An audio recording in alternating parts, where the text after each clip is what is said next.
मध्य प्रदेशमध्ये 2019 मध्ये शेतकरी मेळा आयोजित करण्यात आला होता। या मेळाव्यामध्ये शेतकऱ्यांची विदारक परिस्थिती, त्यांच्या मुलामुलींची विदारक परिस्थिती हा विषय त्यामध्ये होता। त्या विषयावर भाषण देण्याकरता मला त्यांना बोलावलं आणि मग त्या भाषणामध्ये मी सांगितलं की शेतकऱ्यांच्या मुलांचे लग्न होत नाही, मुलीचे लग्न होत नाही। मुले 35 वर्षाचे झाले, मुली 30 वर्षाच्या व्हायला लागल्या।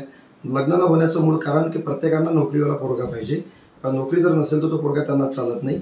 आणि शेतकऱ्याची अवस्था अशी आहे की एका दाण्याचे 100 दाणे करणारे शेतकरी आहेत तरी सुद्धा त्याला निसर्ग साथ देत नाही, बाजारभाव त्याला मिळत नाही। ह्या सगळ्या भानगडीमुळे शेतकऱ्या मुलामुलींचे लग्न होण्यास प्रचंड अडचणी निर्माण व्हायला लागल्या।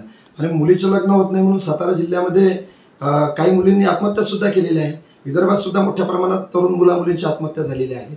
आणि मग लग्न जर झाले तर त्याची अवस्था काय राहते ही सगळी मी विषय त्यामध्ये केली। मी मतदारसंघामध्ये फिरतो, या 2 टीम जेवणाची व्यवस्था सुद्धा शेतकऱ्याची राहत नाही, अशी विदारक परिस्थिती शेतकऱ्याची झालेली आहे। आणि हेच खरं वास्तव्य मी माझ्या भाषणाच्या माध्यमातून मांडलेले आहे।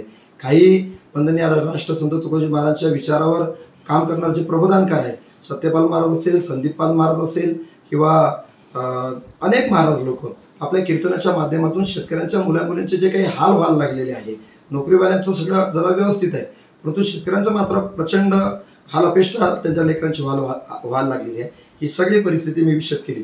परंतु 2019चा जुना व्हिडिओ काढून आणि त्याच्यावर मी महिलांचा दिवशी आहे हे भासवण्याचं काम काही राजकीय पुढारी विशेष करून आमच्या मतदारसंघातले दाखवण्याचा प्रयत्न करत आहे।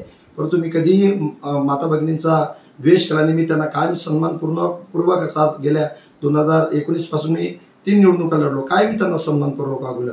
आणि मला कळते की त्यांचा आदरभाव आपण कायम ठेवला पाहिजे।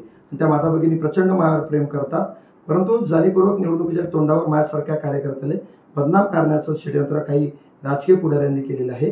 परंतु मी माता भगिनींना विनंती करतो की अनावधानाने एखाद्या वेळेस आपलं मन दुखावले असेल तर त्याची मी दिलगिरी सुद्धा व्यक्त करतो, परंतु माझा भाव हा तुम्हाला दुखवण्याचा नव्हता।